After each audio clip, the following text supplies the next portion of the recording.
Now it is a packed day too for Indian Prime Minister Narendra Modi in Bangladesh. Prime Minister Modi attended the community reception in Orakandi and addressed the public there.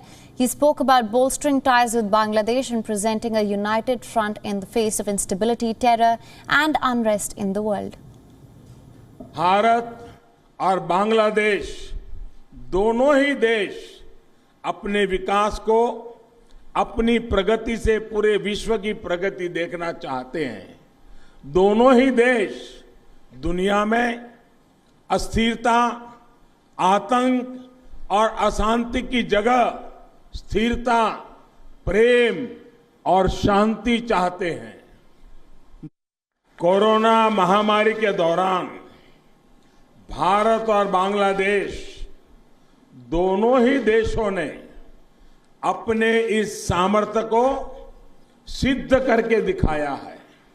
आज दोनों ही देश इस महामारी का मजबूती से मुकाबला कर रहे हैं और एक साथ मिलकर मुकाबला कर रहे हैं। Made in India vaccine Bangladesh के नागरिकों तक भी पहुंचे।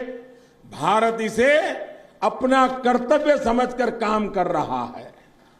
ओराकांदी में भारत सरकार लड़कियों के मिडिल स्कूल को अपग्रेड करेगी, नई आधुनिक सुविधाएं जोड़ेगी। साथ ही भारत सरकार द्वारा यहां एक प्राइमरी स्कूल भी स्थापित किया जाएगा।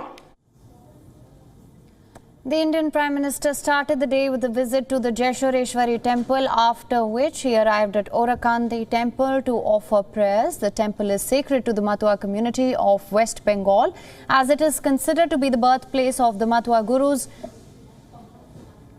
Situated in Gopalganj's Orakandi, the temple is the abode of hundreds of Hindu Matua community, a large number of whom are residents of West Bengal.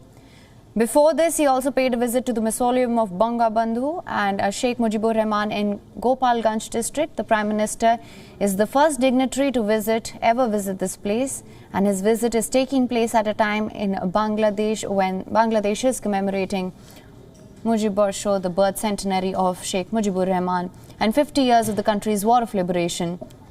He also signed a visitor's book at the Bangabandhu Mausoleum complex. Now, the visit to Kali temple is also first of its kind by a head of state. The temple was renovated ahead of Prime Minister's visit. And alongside participating in the centenary celebrations, he is also set to hold bilateral consultations with his Bangladesh counterpart. Multiple memorandum of understandings are to be signed, and Prime Minister Modi will also meet Bangladesh President Abdul Hamid during the visit. As the Indian Prime Minister continues with his historic visit, we of course will be tracking all the developments live, and we will be getting you live updates from the ground, so do stay tuned for our comprehensive coverage on Prime Minister Modi's visit to Dhaka.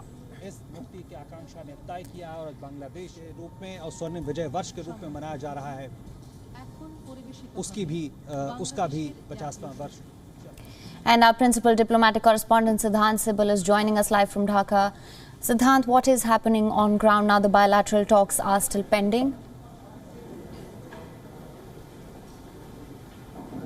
Well, in a short while from now, the Indian Prime Minister is going to leave the hotel where I am standing. This is the hotel where he is staying. Then, of course, he will go straight to the PMO where the bilateral talks will begin. So roughly around 1 to 2 hours, we do expect the conversations to happen last. And, of course, there will be press statements as well by both the leaders, the Indian Prime Minister and the Bangladeshi Prime Minister. Focus, we know, we have been talking about it, connectivity, vaccines, because remember, as we have been telling our viewers, 1.2 million doses of India-made COVID vaccines will be formally gifted by the Indian Prime Minister to the government of Bangladesh, to the people of Bangladesh, and that, of course, will be one of the key highlights of that ceremony that will happen later today. But also, if you look at the delivery deliverables. There are deliverables expected when it comes to the MOUs, when it comes to the connectivity in the region, connectivity being the central for both India and Bangladesh. Remember, when it comes to connectivity, it is the water connectivity, the inland waterways, something that both countries are looking for. Almost more than 54 rivers, in fact, exactly, that connect India and Bangladesh. And India and Bangladesh plan to use these rivers to increase engagement. They're right now working on around 6 or 8, of which many are the larger tributaries and distributaries. But focusing on connectivity towards the ASEAN, India's Act East policy is focusing on that. And we know Bangladesh can play a pivotal role on that. So connectivity in every form possible is being discussed, whether it is through waterways, whether it is through road, whether it's through railways, and whether it is through, of course, the frequent flights also connecting the capitals and other parts of the country, both countries. Indian mission in Bangladesh gives the maximum number of visas anywhere in the world. So you can expect this shows that how the people-to-people engagement is something that is very common in terms of being foundation of this relationship. Lot of Bangladeshis come to India for medical tourism, for education purposes. A lot of Indians also travel to Bangladesh for many things, including textiles, for which Bangladesh is famous for. And of course, economic growth of Bangladesh is something that has stood out. It is considered as an economic miracle. It has graduated from the LDC level as well. So this is a momentous occasion as well. Celebrations of various anniversaries, yes. The independence anniversary, the anniversary of diplomatic relationship, the anniversary of the liberation war. So multiple anniversaries, pivotal moment in history, and of course symbolism at its best. Absolutely, Siddhant. Just do stay with us. We will now go across to our guest at this moment. For more on this, we are now being joined by Mr. Pinakaranjan Chakravarti, former ambassador to Bangladesh. Sir, thank you so much for joining us. Connectivity, as Siddhant just mentioned, is in special focus. It will be in special focus during the bilateral talks. What can you tell us about that? Well, I think connectivity has long been the target for facilitating movement of goods and people. If you recall that before partition, we had a lot of railway connectivity with what is today Bangladesh. These were cut off, and today I think the plan is to rebuild many of those. Also to build many more border checkposts and integrated checkposts where trade can take place. Road connectivity is now pretty good. And I think waterway connectivity is being expanded because transportation by barges of bulk commodities is the cheapest way of transportation. Plus also many of the barges that travel from, say, Haldia and Calcutta, they can go across, because there is a transit agreement, they can go across into Assam.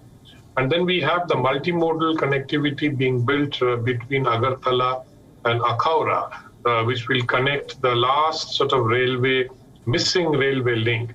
So it would be possible in future to actually, get onto a train and go all the way to Agartala from Delhi.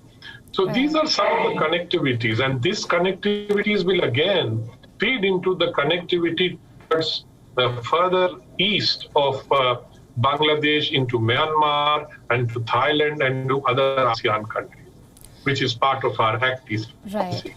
So I think these are the important connectivity arrangements that we are doing. This is overall, they say, it is the World Bank study also is that if we can seamlessly build connectivity, our GDP growth can go up by 8 to 10% or something. Absolutely. I was just going to come to that, Ambassador Chakravarti. How do you think this connectivity will impact the trade ties and the impact of this on the two nations? There are two major impacts. One is the ease of transportation. If you can take containers on train, for example, the cost goes down per unit, per product. And by sea route also it goes down. It also provides the transshipment facilities in Mongla and Chittagong ports for further dispatch of the goods into the northeastern states. Now, this reduction in cost is directly beneficial to the consumers and those who are living in those areas.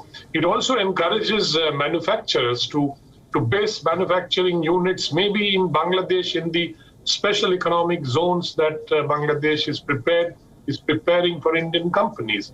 So marketing can take place easier, consumer benefits, traders benefit. So it's an all-round benefit to both countries, which is what we are hoping this will bring to our people.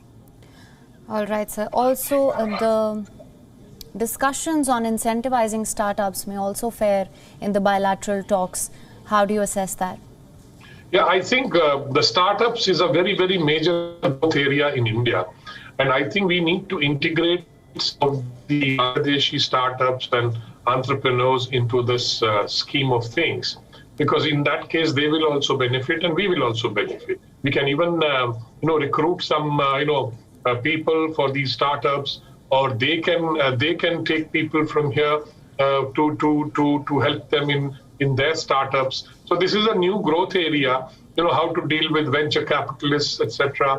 So I think this is a new area where Bangladesh will benefit from the Indian experience, and hence the Prime Minister has sort of proposed that he will be authorizing that this kind of exchange takes place.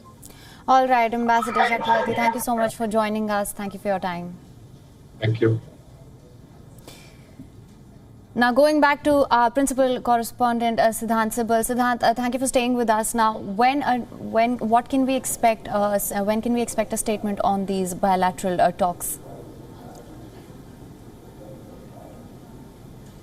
Well, I think that the joint statements will happen in about 1 or 2 hours, roughly. We do expect the conversations to happen and last for, in fact, 1 hour. This is similar thing which has happened in Delhi many times when incoming leaders come. So there is usually a joint statement at the Hyderabad House in New Delhi. So that is expected to happen, where the MOUs will be signed, where the announcements will be made, and virtually the Swajin Sadak will be inaugurated. The Sadak which was used by Mujib, the father of the nation, during the liberation war of Bangladesh. So a lot of things are still left in a sense, but I would say that 75% of the high profile things which were planned have happened, especially the visit of the Indian Prime Minister outside of Dhaka. He roughly spent around 5 to 6 hours outside of Dhaka, which is significant. It is a gesture of comfortability from the Indian leadership when it comes to they being in Dhaka, even though the world is impacted by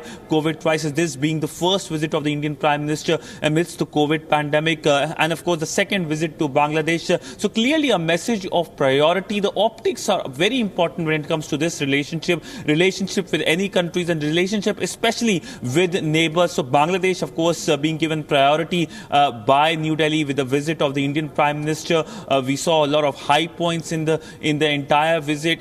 The visit, of course, will be lasting for 48 hours. The Indian Prime Minister will be back home, back to Delhi by late evening today. So largely the meeting which will happen with the Prime Minister, and then of course the call on with the President of Bangladesh, that will happen. So largely a very fruitful visit, high on symbolism, also expected to be high on outcome with the announcements of MOUs, the vaccines being given. Then of course we do expect a press statement as well. There will be in fact 2 press statements which are happening, one by the Bangladeshi Foreign Minister and one by the Indian Foreign Secretary. The Indian Foreign Secretary briefing is roughly going to start at around 6 p.m. Indian Standard Time, and the briefing will give a detail about what happened, what transpired, and of course the key outcomes of this visit. And of course, after Bangladesh, a lot of things are expected to happen